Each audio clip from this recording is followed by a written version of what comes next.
అది ఫ్రెండ్స్ మనం ఎఫ్ఐఆర్ గురించి తెలుసుకుందాము ఇంతకుముందు. సో దాని కంటిన్యూషన్ ఇంకొకటి వచ్చి జీరో ఎఫ్ఐఆర్ అనమాట. ఇది మనకి 2013లో రావడం జరిగింది. సో మనకి ఫస్ట్ ఇన్ఫర్మేషన్ రిపోర్టు మనకు పర్టికులర్ స్టేషన్లోనూ ఇవ్వాల్సి వస్తుంది. ఎక్కడైతే ఇన్సిడెంట్ జరిగిందో దానికి సంబంధించిన స్టేషన్లో మనం ఎఫ్ఐఆర్ ఇవ్వాల్సి వస్తుంది. కానీ మనకి ఎప్పుడైతే ఢిల్లీలో 2012లో ఢిల్లీలో గ్యాంగ్ రేప్ కేసు జరిగిందో, that is Nirbhaya gang rape, అప్పుడు సెంట్రల్ గవర్నమెంట్ అలాగే హోమ్ అఫైర్స్ ఆఫ్ మినిస్ట్రీ వాళ్ళు ఏం జరిగిందంటే chief justice of supreme court Varma గారిని ఒక కమిటీ వేసి మాకు ఈ గ్యాంగ్ రేప్ని కంట్రోల్ చేసేదానికి ఏదైనా సలహా ఇవ్వండి అని అడిగినప్పుడు వారు ఒక కమిటీ నిర్ధారించి సో 2013లో అప్పుడు ఉండే స్టాటిస్టిక్స్ ప్రకారం దాదాపు 33,000 కేసులు ప్రతి సంవత్సరానికి, అలాగే ప్రతి గంటకి ఒక 4 కేసులు రేప్ కేసులు రిజిస్టర్ కావడం జరిగింది. సో దాన్ని దృష్టిలో పెట్టుకొని సుప్రీంకోర్టు జస్టిస్ వర్మ గారు కొన్ని గైడ్లైన్స్ అయితే మన సెంట్రల్ హోమ్ అఫైర్స్ వాళ్ళకి ఇవ్వడం జరిగింది. ఆ గైడ్లైన్సే నథింగ్ బట్ జీరో ఎఫ్ఐఆర్ అనమాట. సో ఈ జీరో ఎఫ్ఐఆర్ అనేది మనకి 2013లో యాక్ట్ అవడం జరిగింది.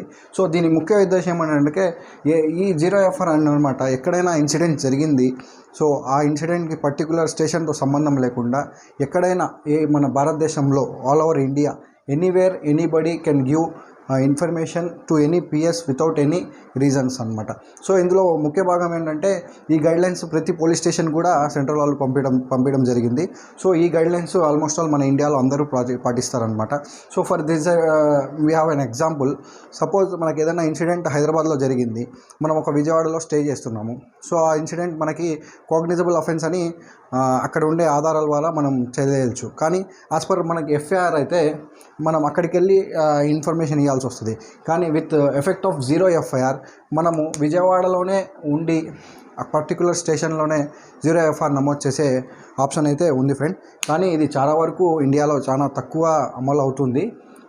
చూద్దాము మన వచ్చే లాయర్స్ని, అలాగే దీని వీడియోస్ కూడా దీనిపైన అవగాహన తెచ్చుకొని మంచిగా రేప్ కేసులని కాదు కేసులు తగ్గించేదానికి మనము మంచి ఒక నిర్ధారించే బాగుంటుందని నేను ఆశిస్తున్నాను.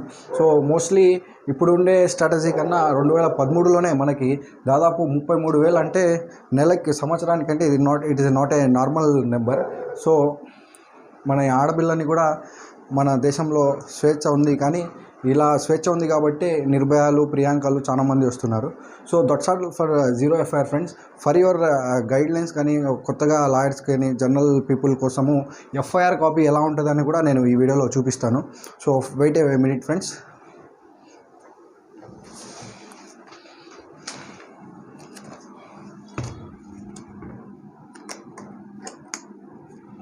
సో చాలా మందికి ఎఫ్ఐఆర్ కాపీ అని విని ఉంటారు, కానీ ఎలా ఉంటుందనో తెలియదు. కాబట్టి మ్యాక్సిమం స్టూడెంట్స్ కానీ అలాగే మన జనరల్ పీపుల్కి ఎఫ్ఐఆర్ కాపీ ఎలా ఉంటుందని తెలియజేసేదానికే నా చిన్న ప్రయత్నము. సో టోటల్గా ఎఫ్ఐఆర్ మనకు చెప్పినట్టు అండర్ సెక్షన్ 154 CRPCలో డిస్కస్ చేయడం జరిగింది. That is form 82. టోటల్గా ఇందులో మనకి దాదాపు 15A కాలమ్స్ ఉంటాయి ఫ్రెండ్స్. సో నేను ప్రతి కాలంని కూడా మ్యాక్సిమం మీకు చెప్పేదానికి ట్రై చేస్తాను. సో ఫస్ట్ కాలం వచ్చి డిస్టిక్ ఉంటుంది, అలాగే PS సబ్ కాలంలో పోలీస్ స్టేషను, ఇయర్, అలాగే ఎఫ్ఐఆర్ నెంబర్, ఆ స్టేషన్లో ఎన్నో ఎఫ్ఐఆర్, ఈ ఎఫ్ఐఆర్ ఏదైతే ఉందో అది ఎన్నో ఎఫ్ఐఆర్ అని ఉంటుంది. అలాగే ఎప్పుడు డేట్ జరిగిన ఎఫ్ఐఆర్ నమోదు చేసిన డేట్ అనమాట. సో సెకండ్ కాలంలో యాక్ట్ అనమాట, ఏ యాక్ట్ కింద ఈ ఎఫ్ఐఆర్ నమోదు చేస్తున్నారు CRPC, అలాగే సెక్షన్స్ ఏవేవి సెక్షన్స్ ఇందులో పెడుతున్నారు. అలాగే సెకండ్ కాలంలో సబ్ క్లాస్ 2లో other acts or other sections, ఏవైనా ఎక్స్ట్రా సెక్షన్స్ కానీ యాక్ట్స్ ఉన్నా కూడా ఇందులో రాసేదానికి ఉంటుంది. సో నెక్స్ట్ థర్డ్ పాయింట్ వచ్చి అకరెన్స్ ఆఫ్ అఫెన్స్ అనమాట. సో అఫెన్స్ ఎక్కడ జరిగింది అనేది కంప్లీట్ డీటెయిల్స్ మనం థర్డ్ కాలంలో ఇవ్వాలి.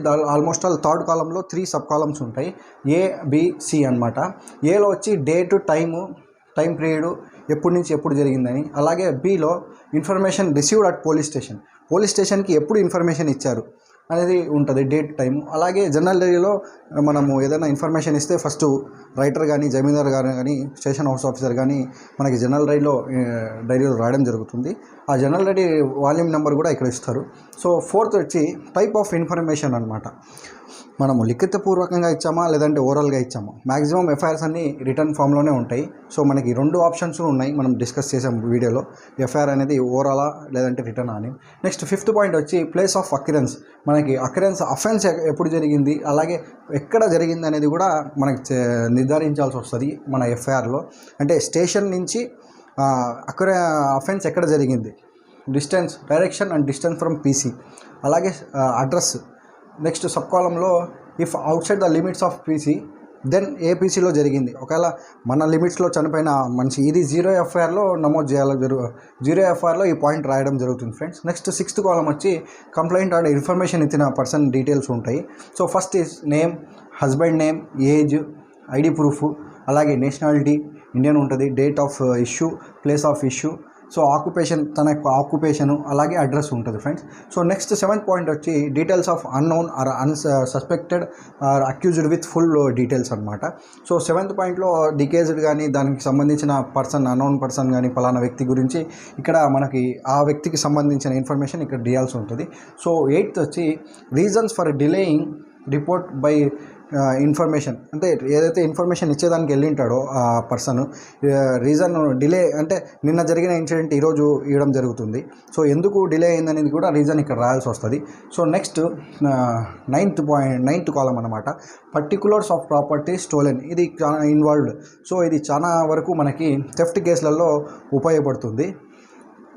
థెఫ్ట్ జరిగినప్పుడు ఏవేవి థెఫ్ట్ జరిగాయనేది రాయాల్సి వస్తుంది. అలాగే 10th పాయింట్లో total value of properties stolen involve అనమాట.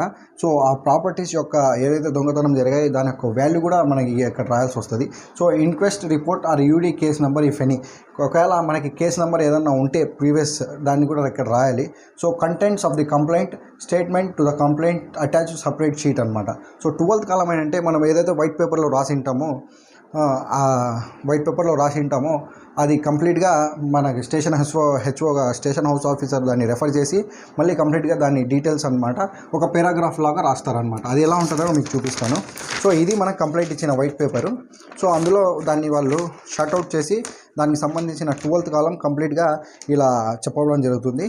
సో నెక్స్ట్ 13th కాలం ఫ్రెండ్స్.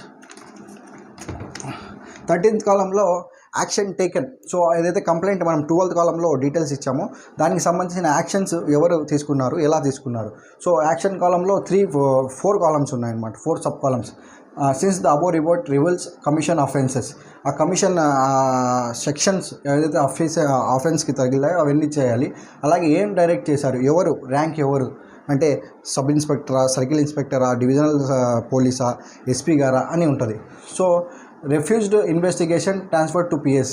ఒకవేళ మన పరిధిలో లేని పిఎస్లో ఇన్వెస్టిగేషన్ రిఫ్యూజ్ అయితే ఏ పరిధిలో పిఎస్కి పంపించారనేది కూడా డీటెయిల్స్ రాయాలి. దాని తర్వాత సిగ్నేచర్ 4th కాలం వచ్చి signature of and thumb impression of complaint. ఏదైతే మనకి కంప్లైంట్ ఇచ్చారో అతని యొక్క లేదంటే తన యొక్క సిగ్నేచరు లేదంటే థంబ్ ఇంప్రెషన్ వేయాలి. సో నెక్స్ట్ అలాగే ఇన్ఛార్జ్ వచ్చి మనకి సబ్ ఇన్స్పెక్టర్ కానీ సర్కిల్ ఇన్స్పెక్టర్ కానీ ఉంటుంది. Most of case sub inspector ఉంటుంది. డిపెండింగ్ ఆఫ్ అఫెన్స్ కూడా ఈ sub inspector, circle inspector work చేస్తారు. సో నెక్స్ట్ 15th పాయింట్ వచ్చి 15th కాలం వచ్చి చాలా ఇంపార్టెంట్ కాలం ఇది. Date and time of dispatch to court అనమాట. ఎప్పుడైతే ఎఫ్ఐఆర్ రాశారో ఎఫ్ఐఆర్ రాసిన తర్వాత అది ఎప్పుడు కోర్టుకి పంపించారనేది చాలా ముఖ్యమైన పాయింట్ అనమాట. ఇది ఖచ్చితంగా నమోదు చేయాల్సి వస్తుంది. So that's all friends. ఇది మనకి దొరికిన చిన్న ఎఫ్ఐఆర్ కాపీ. ఈ వీడియో మీకు అందరికీ ఉపయోగపడుతుందని నేను ఆశిస్తున్నాను. వీలైనంత వరకు వీడియో నచ్చితే అందరు షేర్ చేయండి. Thanks for watching. Have a nice day. By.